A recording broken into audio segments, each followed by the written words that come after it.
അപ്പോൾ കറികളൊന്നും ഇല്ലാത്ത ടൈമിൽ പെട്ടെന്ന് ഉണ്ടാക്കാൻ പറ്റുന്ന ഒരു പൊട്ടറ്റോ റൈസിൻ്റെ റെസിപ്പിയാണ് ഇത്. നിങ്ങൾക്ക് ലഞ്ചോ ഡിന്നറോ ആയിട്ട് ഉപയോഗിക്കാം. അപ്പോൾ അതിനായിട്ട് ഞാൻ 2 പൊട്ടറ്റോ എടുത്തിട്ട് നന്നായിട്ട് ചെറുതായിട്ടൊന്ന് അരിഞ്ഞെടുക്കുന്നുണ്ട്.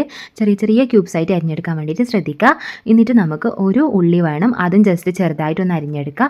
പിന്നെ ഒരു തക്കാളി എടുത്തിട്ട് അതും ജസ്റ്റ് ചെറുതായിട്ടൊന്ന് അരിഞ്ഞെടുക്കുന്നുണ്ട്. പിന്നെ 2 പച്ചമുളക് എടുത്തിട്ട് അതും അരിഞ്ഞെടുക്കുക. പിന്നെ ആവശ്യത്തിന് മല്ലിയില വേണം. പിന്നെ ഇഞ്ചി വെളുത്തുള്ളി പേസ്റ്റ്.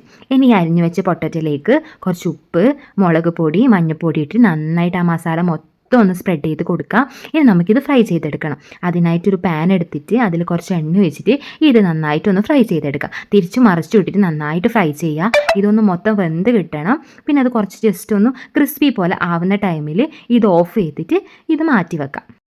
ഇനി നമുക്ക് മസാല തയ്യാറാക്കാം. അതിനായിട്ടൊരു പാത്രം എടുത്തിട്ട് അതിൽ കുറച്ച് പച്ചമുളക് ഇട്ട് കൊടുക്കുക. അത് നന്നായിട്ട് സോട്ട് ചെയ്തിട്ട് അതിലേക്ക് ഇഞ്ചി വെളുത്തുള്ളി പേസ്റ്റ് ഇട്ട് കൊടുക്കുക.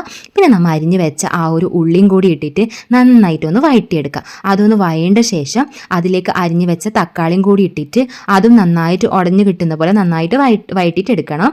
അതിൻ്റെ പച്ചമണം മാറുമ്പോൾ അതിലേക്ക് കുറച്ച് മുളക് പൊടി, മല്ലിപ്പൊടി, പിന്നെ കുറച്ച് ഗരം മസാലയും കൂടി ഞാൻ ഇട്ട് കൊടുക്കുന്നുണ്ട്.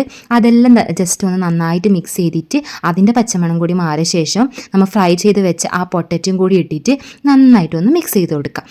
പിന്നെ അതിലേക്ക് അരിഞ്ഞു വെച്ച മല്ലിയിലയും കൂടി ഇട്ടിട്ട് നന്നായിട്ടൊന്ന് മിക്സ് ചെയ്യുക.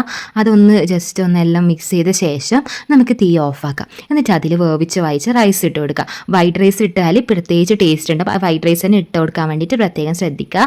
പിന്നെ ബിരിയാണി റൈസോ ജീരകശാലി അരിയോ ഇട്ട് കൊടുത്താലും ടേസ്റ്റ് ഉണ്ടാകും. അപ്പോൾ ഇങ്ങനെ എല്ലാവരും ഒന്ന് ട്രൈ ചെയ്ത് നോക്കുക. രാവിലെ പെട്ടെന്ന് ഓഫീസിലോ മറ്റോ പോകുന്നവർക്ക് ഈ 2 കറികളൊക്കെ ആക്കാൻ മടിയുള്ള ടൈമാണെങ്കിൽ ഇങ്ങനെ ഒന്ന് ആക്കി നോക്കുക. നല്ല ടേസ്റ്റാണ്.